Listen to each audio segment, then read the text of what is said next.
আসসালামু আলাইকুম এভরিওয়ান, লাবণীস কিচেনের নতুন আরেকটি রেসিপি দেখার জন্য সবাইকে আমন্ত্রণ করছি।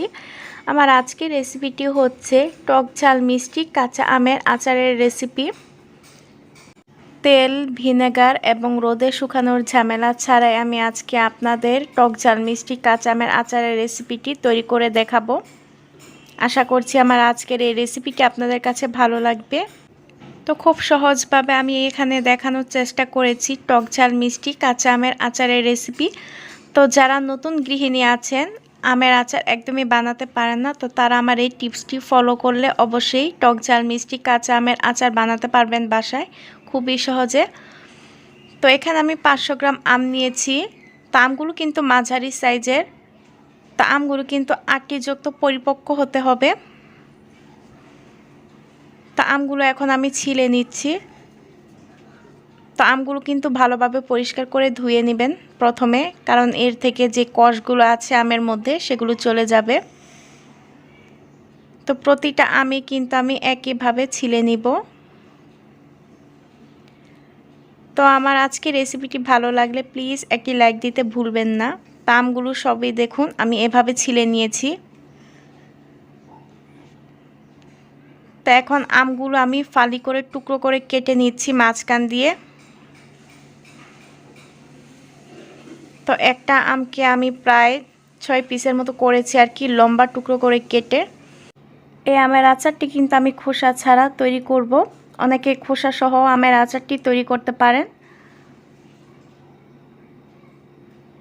তো আপনি যদি আমার চ্যানেলে নতুন দর্শক হয়ে থাকেন তো চাইলে কিন্তু আমার চ্যানেলটি সাবস্ক্রাইব করে নিতে পারেন।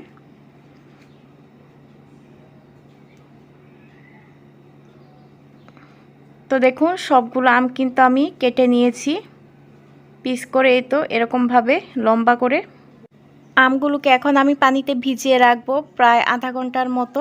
আমি কিছুটা লবণ দিয়ে দিলাম। তো আমটা ভেজানোর কারণে কিন্তু এ থেকে যে কষ আছে সেটি বেরিয়ে যাবে, আর টক হলে টক পানিটা কিন্তু বেরিয়ে যাবে আম থেকে। তো এখন আমের আচারটা তৈরি করার জন্য আমি একটা মশলা রেডি করে নিচ্ছি।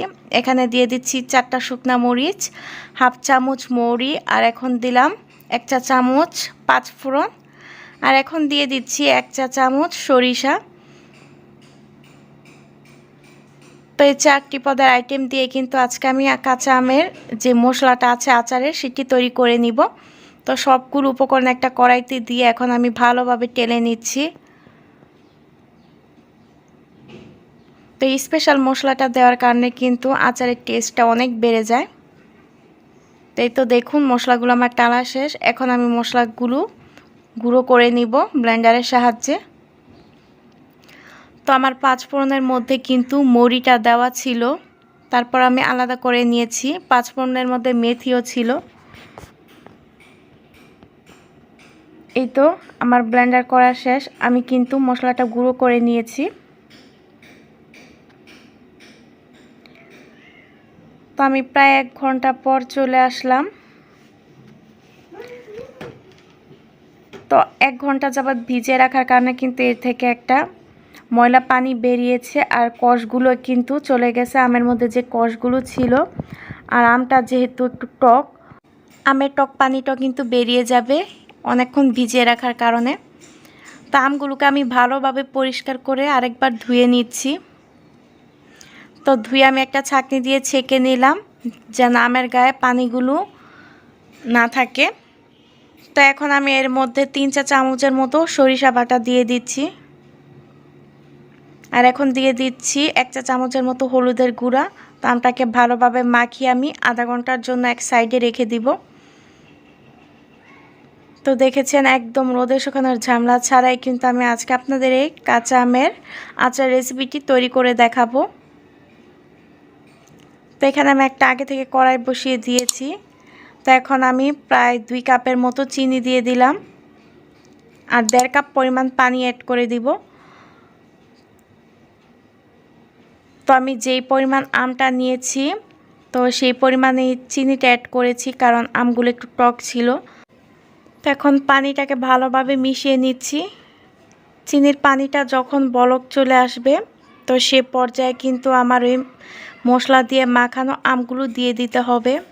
তো এখন আমি আমগুলো চিনির পানির মধ্যে দিয়ে দিচ্ছি। তো আমটা যদি টক হয় তাহলে চিনির পরিমাণটা একটু বাড়িয়ে দিবেন আম থেকে, আর যদি কম টক হয় তাহলে চিনির পরিমাণটা কম দিবেন। তো এখন আবার একটু ভালোভাবে নেড়ে চেড়ে মিশিয়ে নিচ্ছি।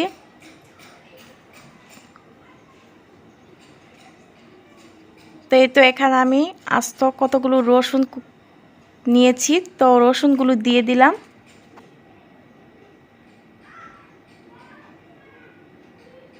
এখন ঢাকনা দিয়ে ঢেকে দিচ্ছি। তো আবার কিছুক্ষণ পর ঢাকনা তুলে দেখুন আমগুলো কিন্তু অনেকটা সিদ্ধ হয়ে গেছে। তো এর সুন্দর কালারের জন্য আমি একটু মরিচের ফাঁকি দিয়ে দিলাম, লাল মরিচের। তো এখন আবার একটু নেড়ে চেড়ে মিশিয়ে নিচ্ছি। এই তো দেখুন কালারটা কিন্তু বেশ সুন্দর লাগছে। তো দেখুন আবার কিছুক্ষণ পর চলে আসলাম, আমগুলো কিন্তু প্রায় সিদ্ধ হয়ে গেছে, আর পানিটাও কিন্তু বেশ শুকিয়ে গেছে। তো আমি আবার আস্তে আস্তে একটু নেড়ে চেড়ে দিচ্ছি। তো এখন আমি সামান্য পরিমাণ লবণ দিয়ে দিলাম যেন মিষ্টির ব্যালেন্সটা ঠিক থাকে।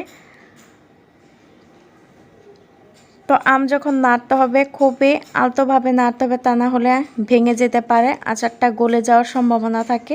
তো এখন আমি 1 চা চামচ যে মশলাটা তৈরি করে রেখেছিলাম স্পেশাল আচারের মশলা, সেটি দিয়ে দিচ্ছি।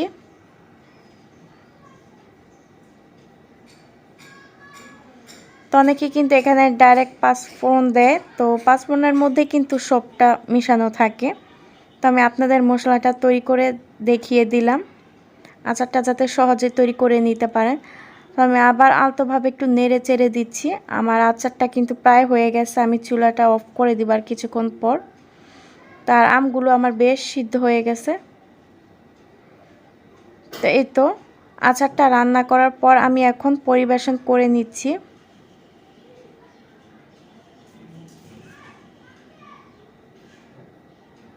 এই আচারটা যেমনি দেখতে বেশ সুন্দর লাগছে, খেতে কিন্তু অসম্ভব মজাদার। তো একবার হলো বাসায় এইভাবে ট্রাই করে দেখবেন, খেতে ভীষণ ভালো লাগে। যারা নতুন গৃহিণী আছেন, যারা আচার তৈরি করতে পারেন না, এভাবে তৈরি করে দেখবেন, খুব ভালো লাগবে। তো আজকের মতো এখানেই বিদায় নিচ্ছি। সবাই ভালো থাকবেন, সুস্থ থাকবেন। আল্লাহ হাফেজ।